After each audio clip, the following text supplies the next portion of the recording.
Hai semua, saya Nur Ain dari Hijama Team. Kami membuat rawatan bekam darah di Singapura sejak tahun 2009. Okey, ini adalah video nombor 2 pada siri Perlukah Bekam Darah. Dan topik dalam video ini yang akan saya kongsikan ialah dada sering sakit dan terasa tegang. Ini adalah juga satu simptom ataupun satu signal yang tubuh badan kita berikan yang ianya mahu memberitahu anda bahawa ada sesuatu yang tak baik ataupun tak okey terjadi di dalam tubuh badan anda. Bila kita sakit dada, yang sebenarnya dia boleh disebabkan oleh beberapa sebab dan tidak semestinya bila kita sakit dada tu ianya perkara yang serius, tidak semestinya. Dan anda juga perlu ketahui mungkin apa punca anda sakit dada, dan saya akan kongsikan mengenai ini di dalam video ini. Okey, yang pertama sekali, bila kita sakit dada, biasanya bila orang tu stres sangat, risau, sedang mempunyai banyak masalah, biasanya dia akan mengalami sakit dada kerana badan telah pun terlalu tegang kerana stres. Jadi otot dekat bahagian dada pun terlalu tegang sehingga kan ianya mengecut, sehingga ianya menjadi tegang, ketat, dan anda akan rasa sakit. Dan apabila anda relax, dah okey, dah selesai masalah, sakit dada tu pun akan hilang. Itu adalah perkara yang biasalah. Tapi tak semua orang akan mengalami sakit dada jika mereka stres. Jadi bererti kalau kita stres dan kita akan ada rasa sakit dada, kita perlu juga bekam, kerana itu menunjukkan ada sikit penyumbatan yang ada pada bahagian dada disebabkan oleh penumpukan toksin, darah kotor, sel-sel darah mati dan sebagainya. Dan selain daripada stres, kita perlu ketahui juga bahawa jika kita mempunyai kolesterol yang tinggi, juga akan menyebabkan kita sakit dada. Dan kolesterol yang tinggi itu kita tidak boleh meremehkannya, tidak boleh buat bodoh, tak boleh biarkan. Kita harus lakukan sesuatu untuk cepat-cepat turunkan kolesterol, bersihkan lemak yang ada dalam darah, bersihkan lemak yang ada dalam liver. Sebab bila mana kita punya kolesterol semakin tinggi, ia akan memekatkan darah. Dan bila mana darah kita semakin pekat, ia akan menimbulkan masalah penyempitan dan penyumbatan. Dan jika ianya menjadi lebih serius, ia akan menimbulkan masalah seperti sumbat jantung, heart attack, serangan jantung, stroke dan sebagainya. Jadi bila kita punya kolesterol tinggi, dan kita tahu kerana kolesterol tu tinggilah dada kita sakit. Bila kita punya dada dah start sakit, bila kita ada kolesterol tinggi, itu bererti kita punya kadar kolesterol memang tinggi.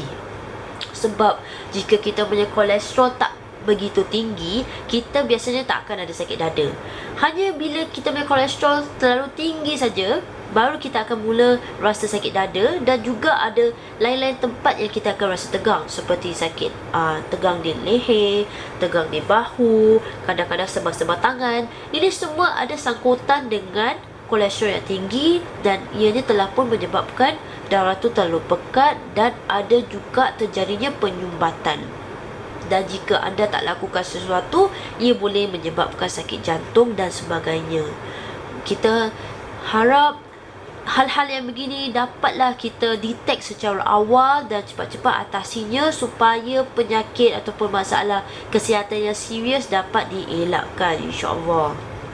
Kalau kita sakit dada, kita boleh tahu kan sama ada kita sakit tu bahagian tengah, kiri atau kanan.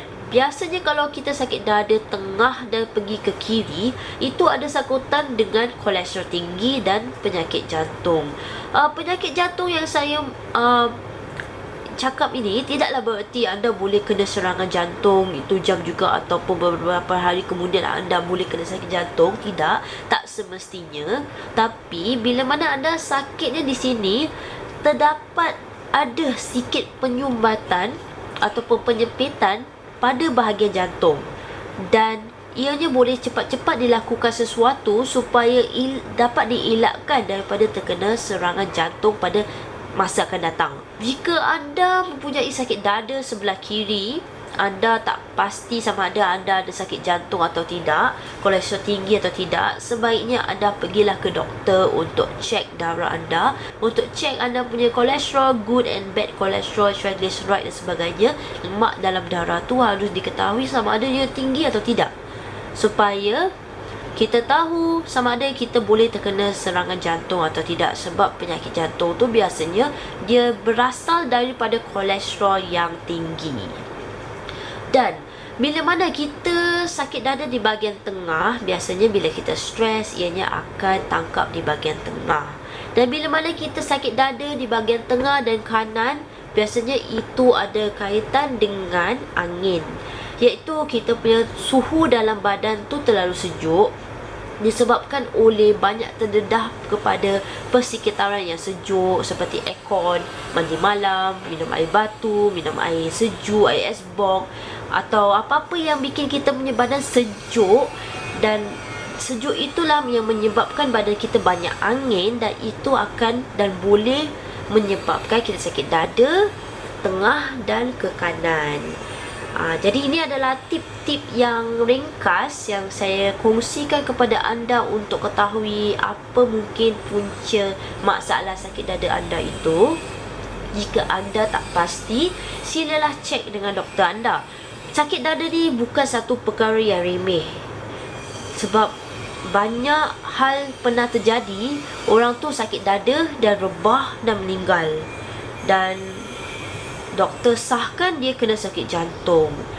Saya tidak mahu menakutkan anda, cuma saya mahu anda tidak meremehkan signal-signal ataupun simptom-simptom yang tubuh badan anda ingin menunjukkan anda, supaya anda tahu ada sesuatu yang tak okey terjadi di dalam tubuh badan anda.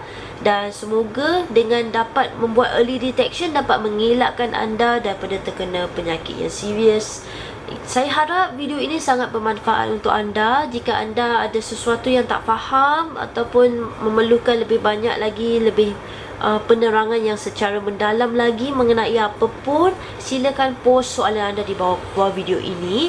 Dan jika anda dapati video ini bermanfaat, silalah share kepada kawan-kawan anda di Facebook, di social media anda. Semoga kita semua dapat mengelakkan daripada terkena penyakit yang serius, supaya dapat do something, atasi cepat-cepat kalau sekiranya ada terdapat simptom ataupun tanda-tanda begini pada mereka. Terima kasih banyak kerana sudah pun menonton video ini. Saya akan kongsikan lebih banyak lagi tanda-tanda yang lain yang melayakkan anda untuk menjalani rawatan bekam darah. Terima kasih banyak kerana sudah pun menonton video ini.